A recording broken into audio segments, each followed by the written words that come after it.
আসসালামু আলাইকুম এনিউ একাডেমি এবং জাহাদ কমার্স পয়েন্টের পক্ষ থেকে সবাইকে জানাচ্ছি শুভেচ্ছা। দীর্ঘদিন আমার অনলাইন যে প্ল্যাটফর্ম প্লাস অফলাইন কোনো জায়গায় দীর্ঘদিন কাজ হয়নি, প্রায় 12 থেকে 14 দিনের মতো। দেশের সার্বিক পরিস্থিতির জন্য আশা করি সবাই ভালো আছো। এখন থেকে ইনশাল্লাহ যে ক্লাসগুলো মিস গেছে, যে ভিডিওগুলো দেওয়া হয় নাই, ইনশাল্লাহ এখন থেকে এগুলো নিয়মিত ভিডিও যাবে ইনশাল্লাহ, আশাবাদী আমি। আসেন, আমি সার্ভিস কস্টিং যে অধ্যায়টা করাচ্ছিলাম ওখানে লাস্ট যে ক্লাসটা নিয়েছিলাম ওটা মনে হয় ক্লাস 1। আজকে আমি ক্লাস 2 অঙ্কটা করাবো। আশা করি ক্লাস 1 অঙ্কটা বুঝছেন। তারপর ক্লাস 2 অঙ্কটা করতে গেলে আগে ক্লাস 1 ভালো করে দেখবেন, তারপর ক্লাস 2 করবেন। আমি এখানে একটা কথা বলছিলাম, এখানে খরচগুলোকে আমরা দুই ভাগে বিভক্ত করব। একটা হচ্ছে ফিক্সড কস্ট, একটা হচ্ছে কোন cost, variable cost. Fixed cost বা ভেরিয়েবল কস্ট চেনার উপায় কি বলছিলাম? আমি বলছিলাম ফিক্সড কস্টের ক্ষেত্রে অবশ্যই ফিক্সড কস্টের ক্ষেত্রে অবশ্যই পার মান্থ এবং কি দেওয়া থাকবে, পার ইয়ার দেওয়া থাকবে। তবে ভেরিয়েবল কস্টের ক্ষেত্রে পার মান্থ পার ইয়ার দেওয়া থাকবে না। ওকে, শুরু করি বিসমিল্লাহ। দেখেন, mister Tanzim has started transport business. সে কি বিজনেস স্টার্ট করছে? Transport business. তার কয়টা ট্যাক্সি আছে? 8টা ট্যাক্সি। কয়টা ট্যাক্সি? 8টা। মনে রাখবা, আমরা সব সময় ওয়ান মান এমন ওয়ান ট্যাক্সি, এক ট্যাক্সি হিসাব করব। এক ট্যাক্সির কি করব? হিসাব করব। আমরা সব সময় এক মাসের একটা ট্যাক্সির হিসাব করব। যদিও বা এখানে কয়টা ট্যাক্সির কথা বলছে? 8টা ট্যাক্সির। আমরা সবসময় এক মাসের এবং একটা ট্যাক্সির হিসাব করবো, এটা মাথায় রাখিও। কস্ট অফ ইচ ট্যাক্সি, একটা ট্যাক্সির মূল্য দেওয়া আছে। Salary of office staff PM মানে পার মান্থ, PM মানে প্রাইম মিনিস্টার নয়, PM মানে কি per month. Salary of garage staff per month, rent of garage per month, driver salary per taxi per month, road tax and repair per taxi PA মানে per annum মানে প্রতি বছর। Insurance premium 2% per annum. Life of a taxi 7 lakh kilometre. অর্থাৎ এটা ট্যাক্সিটার কেনার পর একদম যতদিন ট্যাক্সিটা চলবে আমরা কত কিলোমিটার পথ যেতে পারবো? 7 lakh kilometre. Which is it is estimated, এটা অনুমান করতেছি টু বি সোল্ড, মানে 7 লক্ষ কিলোমিটার চলার পর এটা সোল্ড করা হবে কত টাকা দিয়ে? 1 লক্ষ টাকা দিয়ে। এই taxi run on average 8,000 kilometre per month. এই ট্যাক্সিটা 8,000 কিলোমিটার চলে প্রতি মাসে। 25% ইটস রান এমটি। এমটি মানে খালি চলে। একটা সিএনজি ধরো চলার সময় কি সবসময় প্যাসেঞ্জার নিয়ে চলে? মাঝে মধ্যে কি চলে? খালি চলে। পেট্রোল কনজাম্পশন 1 লিটার, 1 লিটার দিয়ে আমি পেট্রোল কনজাম্পশন শব্দের অর্থ হচ্ছে ভোগ, ইজ 1 লিটার, 1 লিটার দিয়ে আমি কত কিলোমিটার যেতে পারি? 10 kilometre. Cost of petrol is টাকা 136। ঠিক আছে, 1 লিটার দাম কত? 136 টাকা। ওয়েল আদার এক্সপেন্স, অন্যান্য খরচ 275 পার 100 কিলোমিটার, প্রতি 100 কিলোমিটারে। 10% কমিশন অন ফ্রেট পেবল দেওয়া হবে ড্রাইভারদের, এক্সিস অতিরিক্ত অফিস স্যালারি, তাদের স্যালারির চেয়ে অতিরিক্ত আরো কত পার্সেন্ট কমিশন দেওয়া হবে? 10%। প্রফিট কত পার্সেন্ট বলছে? 25%। Calculate the fair that should be charge per kilometre, অর্থাৎ প্রতি কিলোমিটার, ফেয়ার মানে সেল ভ্যালু, অর্থাৎ প্রতি কিলোমিটারে কাস্টমার থেকে আমরা কয় টাকা করে ধার্য করব সেটা নির্ণয় করো।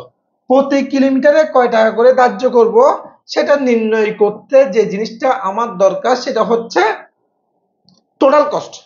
টোটাল কস্ট, সাপোজ যদি আমার টোটাল কস্ট ধরো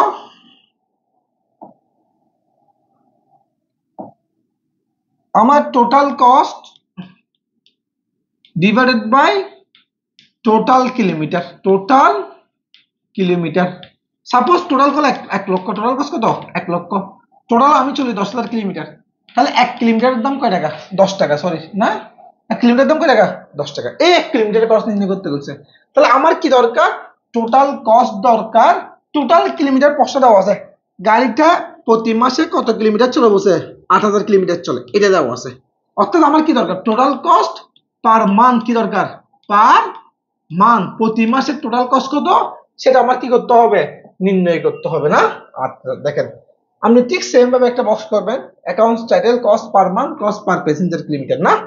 দেখেন, ফিক্সড কস্ট আর ভেরিয়েবল কস্ট দুই ভাবে হেডলাইন দিছি। আমি বলছিলাম যে খরচের পাশে পার মান্থ পার ইয়ার থাকবে, এটা ফিক্সড কস্ট না। দেখেন প্রথমে কস্ট অফ ইচ ট্যাক্সি, একটা ট্যাক্সির মূল্য আছে 22 লক্ষ। ট্যাক্সির মূল্য এটা কোনো খরচ হতে পারে না। আপনি একটা বাসার জন্য একটা ফ্রিজ কিনছেন, ফ্রিজ এটা আপনার জন্য কখনো খরচ নয়, এটা আপনার জন্য কি সম্পত্তি। ফ্রিজটা রাখতে গিয়ে ইলেকট্রিসিটি বিল, সার্ভিস চার্জ, বিভিন্ন খরচ আসবে, এগুলো হচ্ছে খরচ। অথবা আপনি একটা মোবাইল কিনছেন, যে মোবাইলটা কিনছেন 50,000 টাকা দিয়ে, এটা আপনার জন্য কখনো কি হতে পারে না, খরচ হতে পারে না। মোবাইলের ইন্টারনেট বিল, তারপর টেলিফোন, কথা বলতে গেলে যে টাকা রিচার্জ করতে হয়, রিচার্জ বিল, এগুলো হচ্ছে আমার জন্য কি খরচ। ঠিক সেম, গাড়ি কিনছেন, আপনি গাড়িতে প্রত্যেকদিন কিনবেন না, খরচ মানে কি, যেটা প্রতিনিয়ত হয় সেটা হচ্ছে খরচ, যেটা একবার হয় সেটা কখনো খরচ না, সেটা হচ্ছে সম্পত্তি ক্রয়। তাহলে গাড়িটা আমি প্রতিদিন কিনবো না, সেজন্য এটা কি আমার জন্য সম্পদ, এটা আমার জন্য কি সম্পদ, লাগবে না। Salary of office staff per month, salary of garage staff per month, rent of garage per month, এগুলো পার মান্থ দেওয়া আছে না, অবশ্যই ফিক্সড। এখন কথা হচ্ছে এখানে কয়টা ট্যাক্সির কথা বলছে, 8টা ট্যাক্সি। কয়টা ট্যাক্সি, আমি আগেই বলছিলাম আপনার 8টা ট্যাক্সি দরকার নাই, আপনার দরকার যে একটা ট্যাক্সি, আপনার দরকার যে কি একটা ট্যাক্সি 1 মাসের দরকার একটা। তাহলে এগুলো যেহেতু 8টা ট্যাক্সির খরচ, তাহলে এগুলোকে কত দিয়ে ভাগ করবো, 20,000, 16,000, 12,000 কে কত দিয়ে ভাগ করবো, 8 দিয়ে ভাগ করবো। দেখছেন, পার মান্থ দেওয়া আছে, 8 দিয়ে ভাগ করছি। ক্লিয়ার? এরপর আসেন ড্রাইভার স্যালারি, এখানে পার মান্থ দেওয়া আছে এবং পার ট্যাক্সি, অর্থাৎ 1 মাসের এবং একটা ট্যাক্সি দেওয়া আছে। আমি বারবার বলছি আমার 1 মাসের একটা ট্যাক্সি দরকার, তাহলে এই 1 মাসের একটা ট্যাক্সি দেওয়া আছে, তাহলে সেই জন্য যা আছে তা বসে গেছে। এরপর আসেন road tax and repair per taxi বলছে, কিন্তু পি বলছে পার এনাম প্রতি বছর, তাহলে 12 দিয়ে ভাগ করবো। ক্লিয়ার?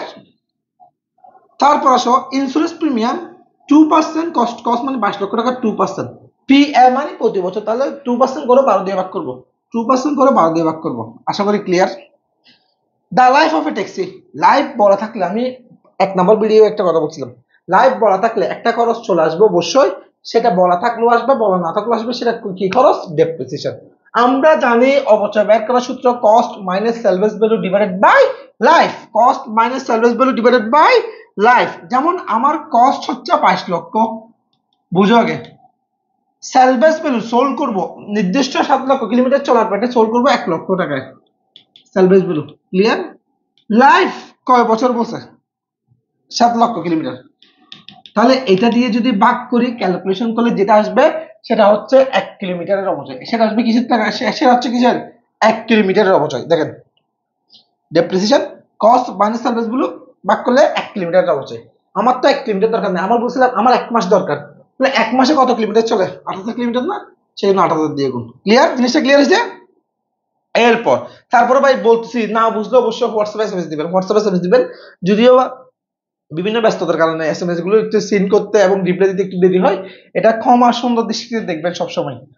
এরপর আসেন পেট্রোল কনজাম্পশন 10 কিলোমিটার টাকা কত, 136। আমি সবসময় একটা কথা বলছি, টাকা উপরে কিলোমিটার নিচে, টাকা উপরে কিলোমিটার নিচে, টাকা কত, টাকা হচ্ছে 136, কিলোমিটার কত 10, টাকা 136, কিলোমিটার কত 10, ভাগ করলে 1 কিলোমিটার, আমার 1 কিলোমিটার দরকার নেই, আমার 8,000 কিলোমিটার দরকার, সেজন্য 8,000 দিয়ে দিন। ঠিক সেম ভাবে ওয়েলটাও same, well and other expense টাকা উপরে কিলোমিটার নিচে। আমি বারবার বলি ভেরিয়েবল কস্ট বের করার টেকনিক হচ্ছে টাকা উপরে কিলোমিটার নিচে ইনটু এই মাসে যত কিলোমিটার চলবে তত কিলোমিটার দিয়ে গুণ, তাহলে সবগুলো যোগ করছি, চলে আসছে না টোটাল কস্ট। কিলোমিটার আমি বলছিলাম টোটাল কস্টকে কিলোমিটার দিয়ে ভাগ করবো, কিলোমিটার ছিল মাসে কত 8,000, কিন্তু এখানে ভাগ করছে কত দিয়ে, দেখো 6,000 দিয়ে ভাগ করছে, 6,000 দিয়ে কেন ভাগ করছে, এখানে একটা কথা বলছে 8,000 কিলোমিটার চলবে, যার 25% মনে হয় খালি চলবে বলছে, এই ধরনের একটা কথা বলছে মনে হয়। দেখো তো প্রশ্নের মধ্যে একটু, সরি আমি প্রশ্নটা একটু দেখিনি, কত পার্সেন্ট খালি চলবে, এটা 25% ইটস রান এমটি, যার 25% খালি চলবে, অর্থাৎ 2,000 কিলোমিটার খালি চলবে, এটা বাদ 8,000 থেকে 2,000 গেলে কত 6,000, সেজন্য 6,000 দিয়ে যোগ করছি। কস্ট পার মান্থ, অর্থাৎ প্রতি মাসে প্রতি কিলোমিটারে খরচ চলে আসছে, 1 কিলোমিটার গাড়ি চললে আমার কত কত খরচ হয়, 30.সামথিং।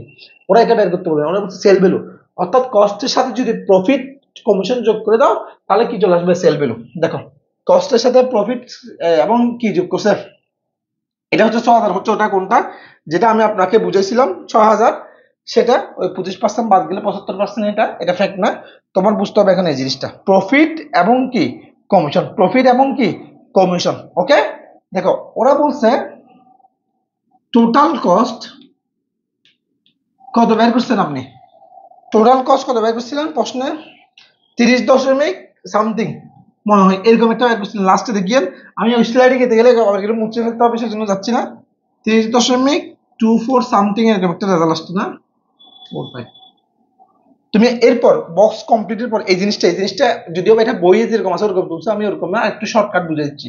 টোটাল কস্ট এটা, ফাইন। অ্যাড তুমি এভাবে করবা এই জিনিসটা না করে জাস্ট এভাবে করলে জিনিসটা ক্লিয়ার হয়ে যাবে। Add profit and commission, profit এবং কমিশন। প্রশ্নে প্রফিট ছিল 25%, কমিশন ছিল 10%। 25 আর 10 যোগ করলে কত হয়? 35%, না? Profit and commission 35%। কিসের উপর বলছো ওরা? ফেয়ার ভ্যালুর উপর। কিসের উপর? ফেয়ার ভ্যালু মানে সেল ভ্যালু। আমি আপনাদেরকে একটা অধ্যায় অঙ্ক করার সময় বলছিলাম সেল ভ্যালু দেওয়া না থাকলে সবসময় থেকে কত ধরবেন? 100। সবসময় থেকে কত ধরবেন? 100। 100 থেকে 35 গেলে এটা কত? 65। তাহলে এটাকে 65 দিয়ে ভাগ, এটাকে 65 দিয়ে ভাগ, 35 দিয়ে গুণ করলে প্রফিট এন্ড কমিশন চলে আসবে, যোগ করলে ফেয়ার ভ্যালু। শেষ, আনসার ক্লিয়ার। এত ঝামেলা করতে হবে না। এটা ঝামেলা করতে গেলে আপনি বেঁচে যাবেন অনেক কাহিনী। শর্টকাট হচ্ছে টোটাল কস্ট এটা আপনি বের করছেন, ওর সাথে প্রফিট এন্ড কমিশন কত পার্সেন্ট? 35%। 100 থেকে 35 গেলে কত হয়? 65। 65 দিয়ে ভাগ, 35 দিয়ে গুণ, যোগ করলে কি? Fair value. আশা করি সবাই বুঝছেন। ইনশাল্লাহ নেক্সট ভিডিও অতি শীঘ্র আসবে। এখন নিয়মিত প্রতিদিন ইনশাল্লাহ আমি ভিডিও দেওয়ার চেষ্টা করবো। ততক্ষণ পর্যন্ত সবাই ভালো থাকবেন, সুস্থ থাকবেন, সুন্দর থাকবেন। আল্লাহ হাফেজ।